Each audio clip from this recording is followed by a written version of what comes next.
வணக்கம். இன்றைக்கி நம்ம சேனலில் வந்து சிறுபருப்புன்னு சொல்லுவாங்க. அதாவது பாசி பருப்பு வச்சு தான் நம்ம பாயசம் வைக்கலான் இருக்கோம். அந்த பாயசம் வைக்கிறதுக்கு என்னென்ன பொருட்கள்லாம் தேவைன்றது இந்த வீடியோவில் பார்த்துக்கலாம் வாங்க.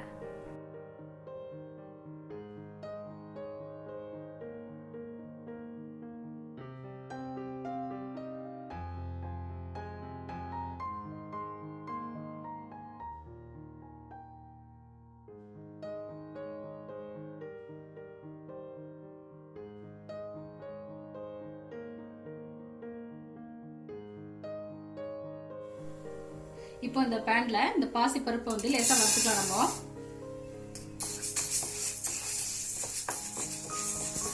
ஏன்னா இந்த பச்சை வாசனை போகணும், அதுக்காக லேசா வறுத்துக்குங்க.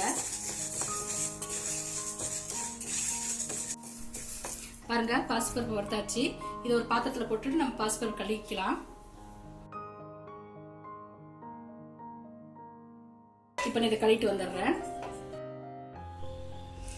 இப்போ இந்த கழுவின பருப்பை குக்கரில் சேர்த்திக்கங்க. இப்போ இது 4 டம்ளர் தண்ணி சேர்த்திக்கங்க. இது இப்போ நம்ம மூடி போட்டுட்டு ஒரு 3 விசில் வரை வச்சுக்கலாம்.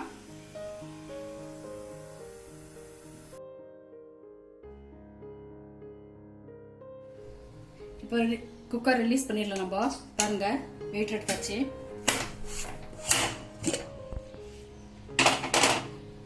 பருப்பு நல்லா வெந்திருக்கு. இப்போ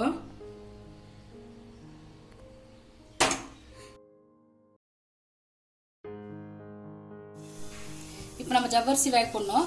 அந்த அளவுக்கு ஒரு 4 டம்ளர் தண்ணி ஊற்றிக்கலாம். நம்ம பாருங்க, ஜவ்வரிசி போட்டுடலாம். பாருங்க, ஜவ்வரிசி நல்லா வெந்துருச்சு. இப்போ நம்ம அந்த அளவுக்கு ஆஃப் பண்ணிடலாம். இப்போ வந்து நம்ம வெள்ளத்தை வந்து பாவு காசிக்கலாம். வெள்ளம் போட்டுக்கலாம்.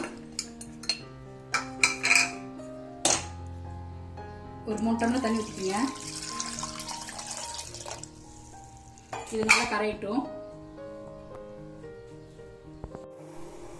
பாருங்க, நம்ம போட்ட வெள்ளம் கரைஞ்சிருச்சு. இப்போ இதை எடுத்து வச்சுட்டு இப்போ நம்ம தேங்காய் வறுத்துக்கலாம். இப்போ நான் 2 ஸ்பூன் நெய் போட்டுட்டு முந்திரியும் தேங்காயும் வறுத்துக்கலாம்.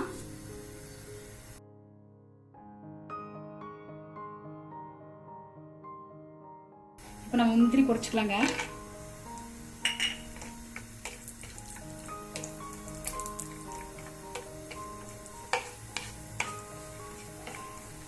பாருங்க, முந்திரி பொரிஞ்சிருச்சு. இப்போ முந்திரி எடுத்துக்கலாம். நம்ம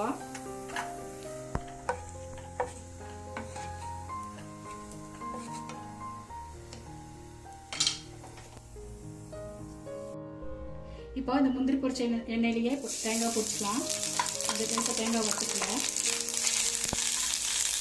தேங்காய் வறுத்து போட்டிங்கன்னா நல்லா டேஸ்ட்டாக இருக்கும். அதுக்காக லேசாக வறுத்துக்கலாம். பாருங்க, தேங்காய் நல்லா பொரிஞ்சிருச்சு. இப்போ நம்ம இதை எடுத்து வச்சிடலாம். இப்போ நம்ம அடுப்பத்தை வச்சுட்டு இப்போ வெந்திருக்க பருப்பை லேசாக அந்த கரண்டி போட்டு லேசாக கடைஞ்சி விடுங்க.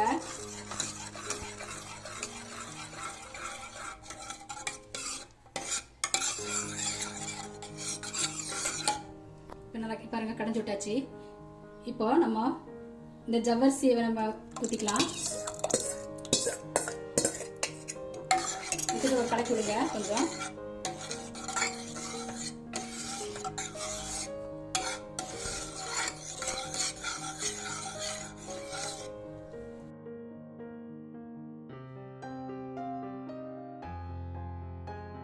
கலக்கிட்டு இப்போ நம்ம வெல்லம் பாவக்காய் சேர்ந்ததுல அதை ஊற்றிக்கலாம். நம்ம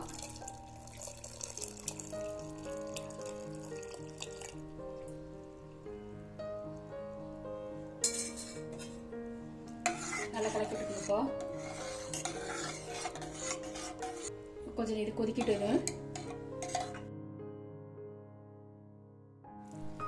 பாருங்க. இப்போ நல்லா கொதிக்கிற ஸ்டேஜில் இப்போ நம்ம ஏலக்காய் தூள் பண்ணி வச்சதுல அதை சேர்த்துக்குங்க. சேர்த்துட்டு கொஞ்சம் கலக்கி விடுங்க.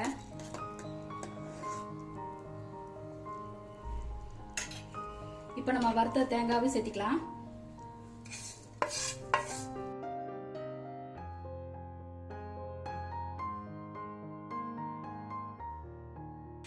சேர்த்துட்டு கொஞ்சம் கலக்கி விடுங்க. பாருங்க, இப்போ பாயசம் ரெடி ஆயிடுச்சு. இப்போ நம்ம பொரிச்ச முந்திரி சேர்த்திக்கங்க.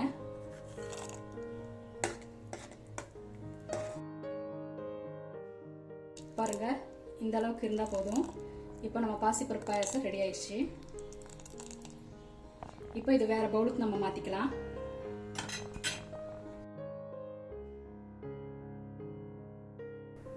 பாருங்கள், பாசிப்பருப்பு பாயசம் ரெடி ஆயிடுச்சு. இந்த பாயசம் ரொம்ப சுவையாக இருக்கும். நீங்களும் உங்கள் வீட்டில் செஞ்சு பாருங்கள். செஞ்சு பார்த்துட்டு உங்களுக்கு பிடிச்சிருந்தா உங்கள் ஃபீட்பேக்ஸை எங்கள் கமெண்ட் செக்ஷனில் பதிவு பண்ணுங்கள். இந்த ரெசிபி பிடிச்சிருந்தா உங்கள் ஃப்ரெண்ட்ஸுக்கும் ஃபேமிலிக்கும் இந்த வீடியோவை ஷேர் பண்ணுங்கள். மறக்காமல் லைக் பண்ணுங்கள். அடுத்த ரெசிபி வரை நன்றி, வணக்கம்.